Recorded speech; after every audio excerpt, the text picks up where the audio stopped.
Hello dear students, so welcome to my channel Academy Villa. I am Astos and let's begin today's class. So आज की जो video है उसमें हम class 10th की poetry जो है उसके चैप्टर 2 जिसका नाम है ओड ऑन सॉलिट्यूड के क्वेश्चन आंसर्स को देखेंगे। तो चलिए बिना देरी के हुए अपनी इस वीडियो को शुरू करते हैं। तो हमारा जो पहला सेक्शन है B.1 उसके पहले क्वेश्चन को देखते हैं। तो लिखा है who is a happy man, यानी कि कौन ऐसा इंसान है जो खुश रहता है। अकॉर्डिंग टू पोएम, ध्यान दीजिएगा ये जो भी चीज़ बात की जाएगी ये पोएम के अनुसार ही है। अगर आपने पोएम नहीं पढ़ा अच्छे से, अगर कोई भी डाउट है तो आप उस वीडियो की लिंक को इस वीडियो के डिस्क्रिप्शन में देख सकते हैं और आप उसको रेफ़र कर सकते हैं और आई बटन में भी आपको वो वीडियो मिल जाएगी यहाँ पर। तो चलिए अब आप क्वेश्चन को बताते हैं। बोला जा रहा है कि कौन सा इंसान खुश रहता है ना। तो आंसर है अकॉर्डिंग टू द पोइट, कवि के अनुसार happy man inherits a few acres of paternal land from his father. His attention is confined to this land and he does not want more.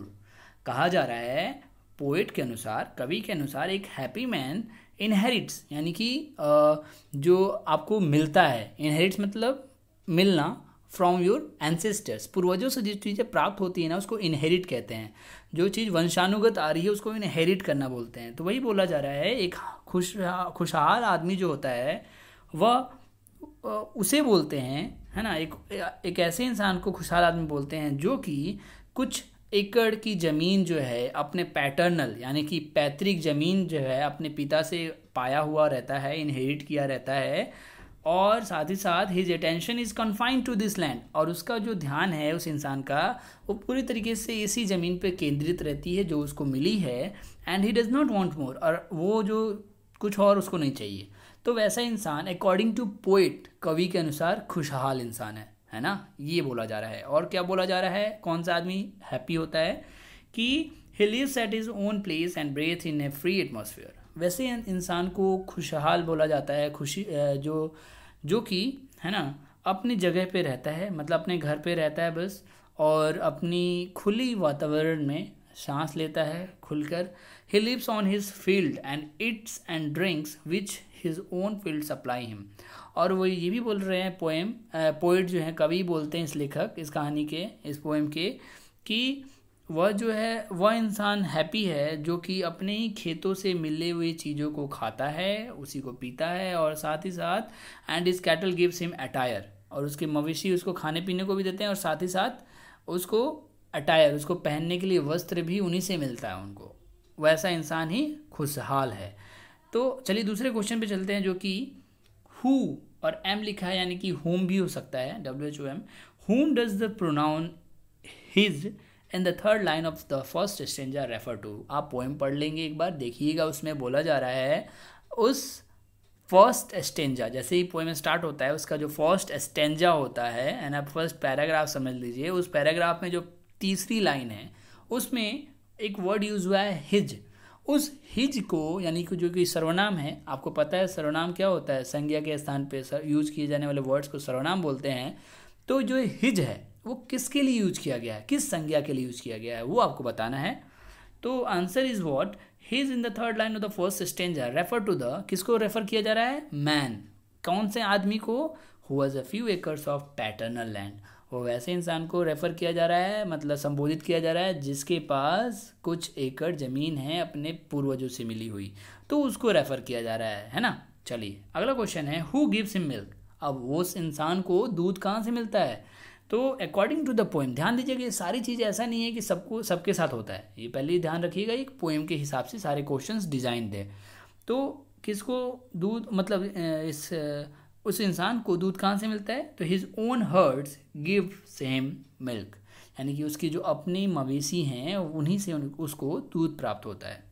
चौथा क्वेश्चन क्या है कि what gives him bread, यानी कि ऐसा मत सोचिएगा ब्रेड जो खाते हैं वो वाला ब्रेड की बात कर रहा है, ये कह रहा है रोटी, यानी कि खाने की चीज़ें उसको कहाँ से मिलती है। तो poet's own field gives him bread to eat, यानी कि कवि जो है उस इंसान जो है, वो इंसान जो है उसके अपने खेतों से ही उसको भोजन के लिए रोटी वगैरह मिलती है। पांचवा क्वेश्चन क्या कह रहा है कि from where does he get his clothes. अब उसको भाई पहनने को वस्त्र कहाँ से मिलते हैं, तो द पोएट, उसको ही भी बोल सकते हैं, the poet gets his clothes from the wool of his sheep, यानी कि उनके जो मवेशी हैं जैसे कि भेड़ हो गए, उसके भेड़ों से ही उसको वस्त्र मिलते हैं। मतलब कुल मिला के उसको बाहर की चीज़ों की ज़रूरत ही नहीं है और वही इंसान पोइट के अनुसार खुश है। ठीक है। 6th क्वेश्चन क्या है कि how do trees help him. बोला जा रहा है कि पेड़ पौधे जो हैं कैसे उसकी मदद कर सकते हैं। तो trees gives him seeds during summer and firewood during the winter.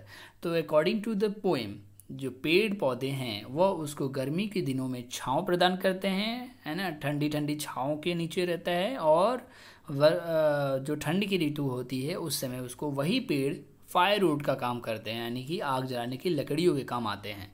चलिए 7वां क्वेश्चन अब तो है नहीं, इसमें सेकंड सेक्शन आ गया। उसका पहला क्वेश्चन देख लेते हैं कि name the poem and the poet. आपको पोएम का नाम बताना और साथ ही साथ उसके कवि का भी नाम बताना है। तो answer is the name of poem is odd on solitude and it's poet is Alexander pope. तो इस पोएम का जो नाम है वो है ओड ऑन सॉलिट्यूड और इसके लेखक कौन है? Alexander pope.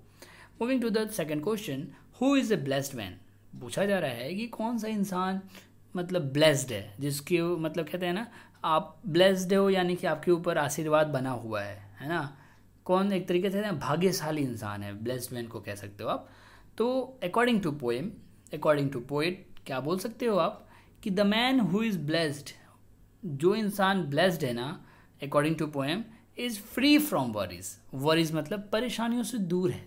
जो इंसान ब्लेस्ड है वह परेशानियों से दूर रहता है, ऐसा माना जा रहा है। और his hours, days and years pass smoothly. और उस इंसान की जो दिन होते हैं, रातें होती हैं, घंटे होते हैं, साल होते हैं, वो बहुत ही प्यार से बीतते हैं, स्मूथली बीत जाते हैं। He has got a healthy body and peace of mind. ये भी बोला जा रहा है कि वह उस ब्लेस्ड मैन वही है जिसको बहुत स्वस्थ शरीर मिलता है और शांत भरा दिमाग भी, शांति से भरा हुआ दिमाग भी मिलता है। मतलब उसको वो शांत रहता है उसका दिमाग। There is a mixture of study and rest in his life. और ये भी बताया जा रहा है कि मिक्सचर ऑफ मतलब अच्छे से पढ़ाई भी कर लेता है और आराम की ज़िंदगी भी बिताता है। तो ये सारी चीज़ बताई जा रही है कि ऐसा इंसान को ब्लेस्ड मैन बोलते हैं। तीसरा क्वेश्चन क्या है, how does a happy man spend his time. पूछा जा रहा है एक खुशहाल इंसान अपने समय को कैसे व्यतीत करता है। तो a happy man spends his life at ease without care and anxiety with his belongings and contentment. कहा जा रहा है एक खुशहाल इंसान जो है ना अपनी ज़िंदगी को बहुत आसानी से निभाता है। हाँ, ईज मतलब आसानी से, विदाउट केयर बिना कोई परवाह के जीता है और बिना कोई परेशानी की, एंग्जाइटी के। विथ हिज बिलोंगिंग्स अपने परिवार वालों के साथ मतलब अपने रिश्तेदारों के साथ रहता है, एंड कंटेंटमेंट और संतुष्ट रहता है। तो वैसा इंसान हैप्पी मैन कहलाता है। He also takes a sound sleep at night and sweet recreation. तो ये भी बोला जा रहा है कि वह इंसान जो है ना, जो हैप्पी है वह है उसे नींद भी अच्छी आती है। साउंड स्लीप यानी कि रात को अच्छी नींद, गहरी नींद आना साउंड कहलाता है। एंड स्वीट रिक्रिएशन, और वो ख्यालों को बहुत अच्छे से बुनता भी है। तो वो कौन कर सकता है? वो एक हैप्पी मैन ही कर सकता है। तो चलिए चौथे क्वेश्चन पे चलते हैं कि whom does me refer to in the last stanza. जैसे कि अभी क्वेश्चन एक और देखा था हमने, उसमें हिज था। तो अब हम देख रहे हैं कि मी जो है वर्ड लास्ट स्टेंजा में, लास्ट पैराग्राफ में मी वर्ड यूज हुआ होगा, तो वो किसको रेफर कर रहा है, वो किसको संबोधित कर रहा है? तो me refers to the poet himself in the last stanza. वह जो मी प्रोनाउन है ना, वह कवि को रेफर किया जा रहा है, उससे संबोधित किया जा रहा है। अब चलिए पांचवा क्वेश्चन देखते हैं कि what do you mean by slide soft away. Slide soft away का मतलब क्या है आप बताइए। तो स्लाइड सॉफ्ट अवे जो है means the passing of time without any trouble. बिल्कुल सही बात है भाई। सॉफ्टली मतलब किसी चीज़ का बीत जाना, स्लाइड कर जाना मतलब क्या है कि किसी समय का बीत जाना बिना कोई प्रॉब्लम किए, बिना कोई ट्रबल किए, बिना कोई परेशानी के अगर आपका समय व्यतीत हो रहा है तो उसको हम बोल सकते हैं कि स्लाइड सॉफ्ट अवे। ठीक है। चलिए छठे क्वेश्चन पे चलते हैं कि what does the poet wish for after death. अब बताइए, पोएम में ये बोला जा रहा था कि जो कवि है वो किस चीज़ की मनोकामना करता है उसके मरने के बाद, वो क्या उसकी इच्छा है। तो the poet wishes that nobody should express sorrow after his death. Poet की ये मनोकामना है, विश है ना, कि कोई भी उसके मरने पे रोए नहीं, दुख ना जाहिर करे। He does not want a tombstone at the place where he will be buried after his death. और वो ये भी नहीं चाहता है कि वो जहाँ मर जाए और दफनाया जाए वहाँ पर कोई एक पत्थर का वो ना लगाया जाए, टॉम स्टोन जैसे बोलते हैं ना, जैसे उनको दफना दिया जाता है तो वहाँ पे जो कहते हैं कि मकबरा टाइप का बनाया जाता है, वो ना बनाया जाए, है ना, उसके मरने के बाद। तो ये उसकी ख्वाहिशें हैं। 7वां क्वेश्चन क्या है वो पढ़ लेते हैं। How does the poet want to live. अब भाई ये भी क्वेश्चन आता है कि पोएम में पोएट क्या बताता है कि वह कैसे रहना चाहता है, ये बताइए। तो the poet want to live unseen and unknown. भाई लेखक ये भी चाहता है कि वह अनसीन, उसे कोई ना देखे और उसे कोई ना जाने, ऐसे ज़िंदगी वो बिताना चाहता है। Which means to live a simple life, sorry यहाँ पे लाइफ होगा FE, life without name and fame. यानी कि इसका मतलब क्या है, अगर देखा जाए सही मायने में लेखक क्या चाहता है, लेखक यही चाहता है कि वह ऐसी ज़िंदगी बिताए मतलब जिसमें उसको कोई ना जाने, कोई ना देखे, यानी कि वह एक सिंपल लाइफ बिताना चाहता है जिसमें कोई नाम, कोई शोहरत ना हो, है ना, नेम एंड फेम बोलते हैं ना, ये सब चीज़ें नहीं चाहिए उसको। तो ऐसी लाइफ वो बिताना चाहता है। 8वां क्वेश्चन है कि how does the poet want to die. अब वो कैसे मरना कैसा पसंद करता है भाई। तो the poet wants to die unlamented and still from the world. ये भी बात है, अनलैमेंटेड मैंने बताया था कि विलाप करना, है ना, विलाप नहीं करना। तो the poet wants to die unlamented, उस ऐसा चाहता है कि उसकी मृत्यु पे कोई विलाप ना करे एंड चोरी छुपे मतलब दुनिया से चला जाना चाहता है, स्टिल फ्रॉम द वर्ल्ड, छुपके से। चलिए आगे क्वेश्चन है कि नहीं, हाँ 9वां क्वेश्चन देख लेते हैं। What are the features of happy life. Poem के अनुसार हैप्पी, खुशहाल ज़िंदगी के क्या क्या फीचर्स हैं, चलिए जान लेते हैं उसको।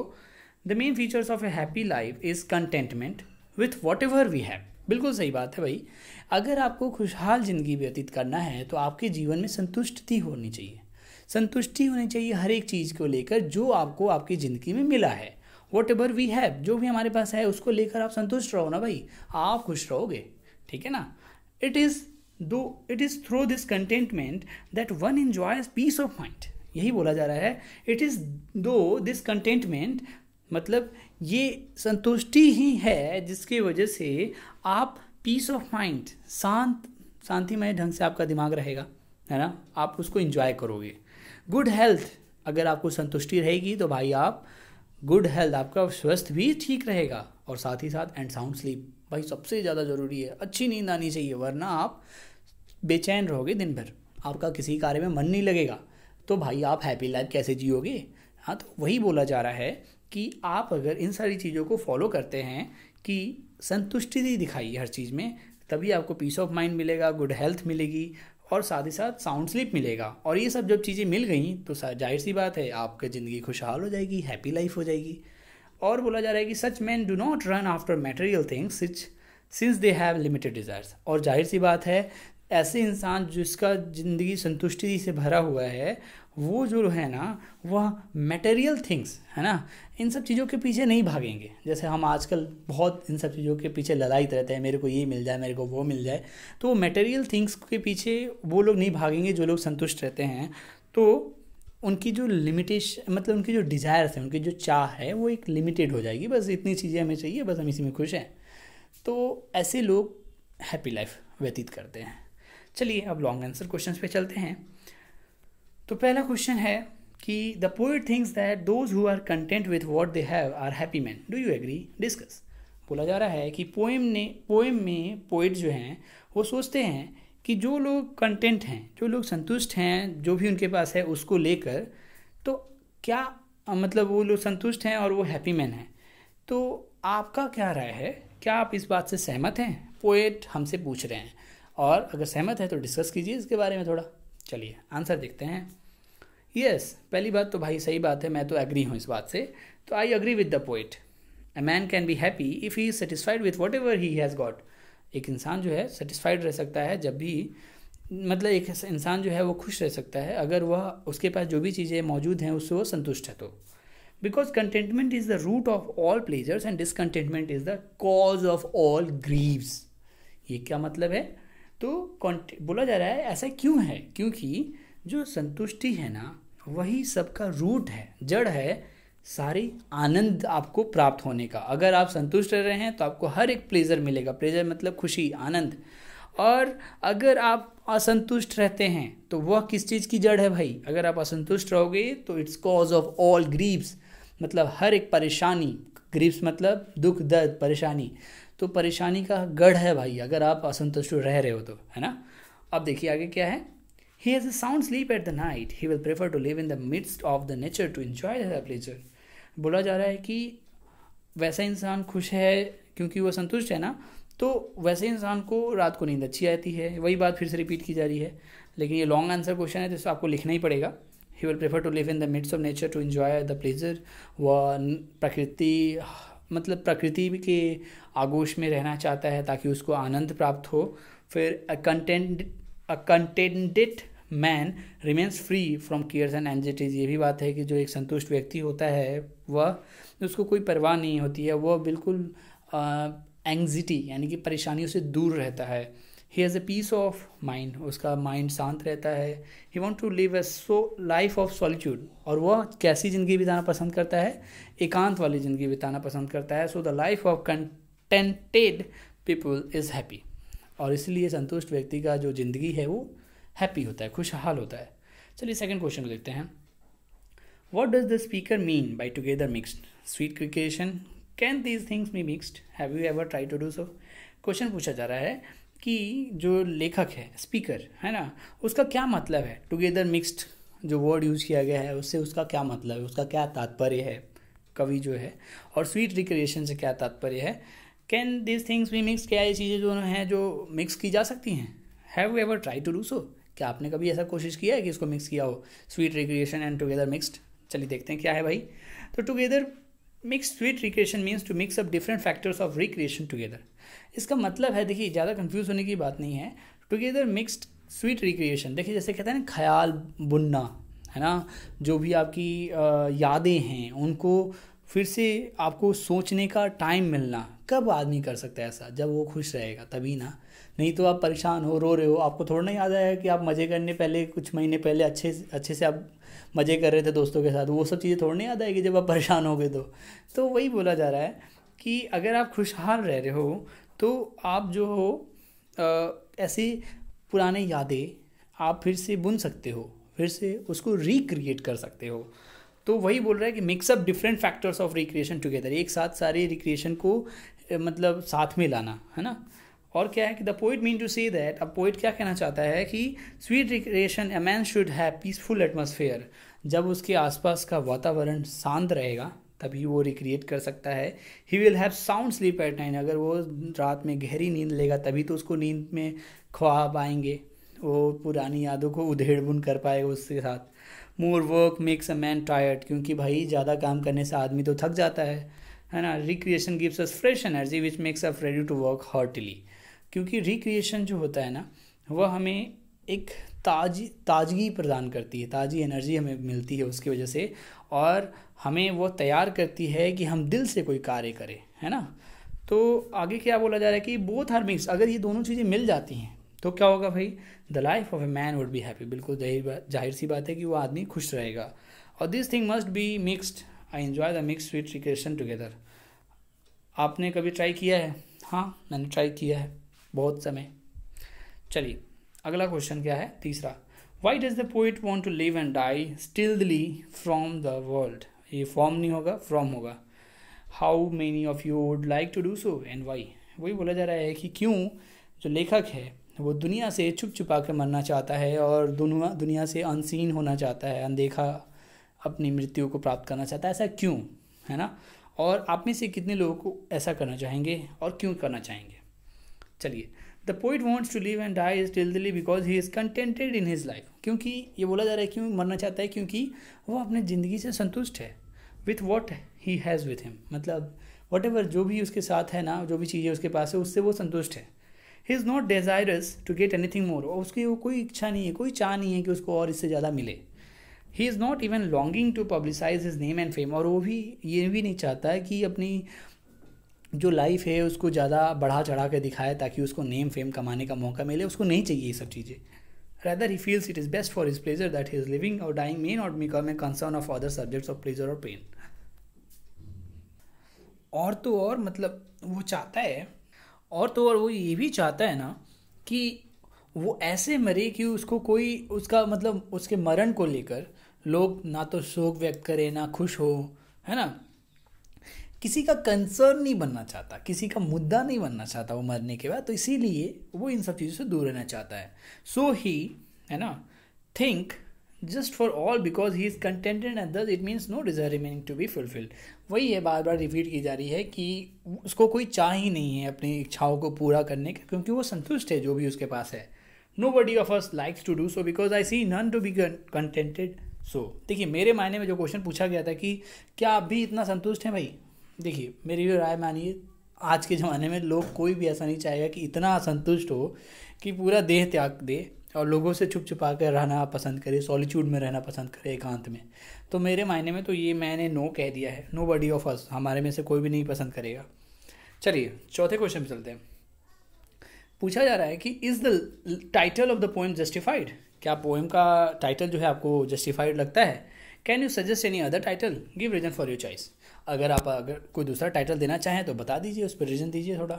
चलिए, क्वेश्चन है, आंसर है इसका कि yes the title of the poem is justified. जाहिर सी बात है, ये जो पोएम का टाइटल है वो बहुत ही सही है पोएम के हिसाब से, है ना.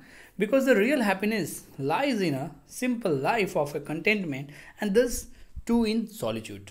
क्योंकि जाहिर सी बात है कि ये जो सही मतलब सच्ची जो खुशी है ना, रियल हैप्पीनेस है, वो कहाँ लाई करती है? वो एक साधारण ज़िंदगी में, जहाँ पे संतुष्टि भरा ज़िंदगी है जो जी रहा इंसान, उसी के लाइफ में मिलेगी आपको सच्ची खुशी, है ना. And that too in solitude, और वो तो भाई आपको एकांत रहने में ही उतनी खुशी मिलेगी. तो कुल मिला के ओड ऑन सॉलिट्यूड जो है ये आपके लिए जस्टिफाइड टाइटल है. अब बोला जा रहा है कि कैन यू सजेस्ट, क्या आप सजेस्ट कर सकते हैं? तो उसके पहले ये चीज़ बताई जा रही है कि he presents A peaceful life which is possible only when a man feels himself alone. मतलब इसमें दिखाया गया है कि एक शांतमय ज़िंदगी कोई कैसे बिता सकता है, ये तभी संभव है जब एक इंसान अपने आप को अकेला पाता है. At the end the poet suggest to live such a life and die in peace with being lamented by people. कहानी में, पोएम में ये भी बताया गया अंत में कि जो लाइफ है ना, ऐसी लाइफ जिसमें आप शांति से जीना पसंद करते हैं, वैसे ही लोग अपने आप को खुश पाते हैं, है ना.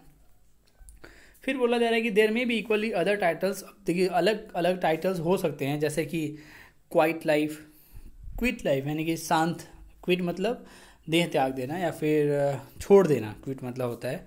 और द प्लेजर इन सॉलिट्यूड, ये बहुत अच्छा टाइटल मुझे लगा. मैंने ही मतलब सोचा है कि सॉलिट्यूड में जो आनंद है उसके लिए ये टाइटल आप दे सकते हैं, द प्लेजर ऑफ सॉलिट्यूड.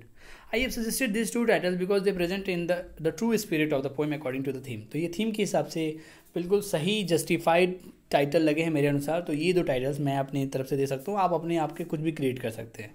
तो इस तरीके से इस चैप्टर के सारे क्वेश्चंस मैंने कवर कर दिए और आशा करता हूँ आपको समझ में आया होगा. अगर फिर भी कोई क्वेरी रहती है प्लीज़ मुझे कमेंट सेक्शन में लिख के बताएं, और वीडियो कैसी लगी है ज़रूर कमेंट करके बताएं, और ज़्यादा से ज़्यादा लाइक शेयर सब्सक्राइब जरूर करें.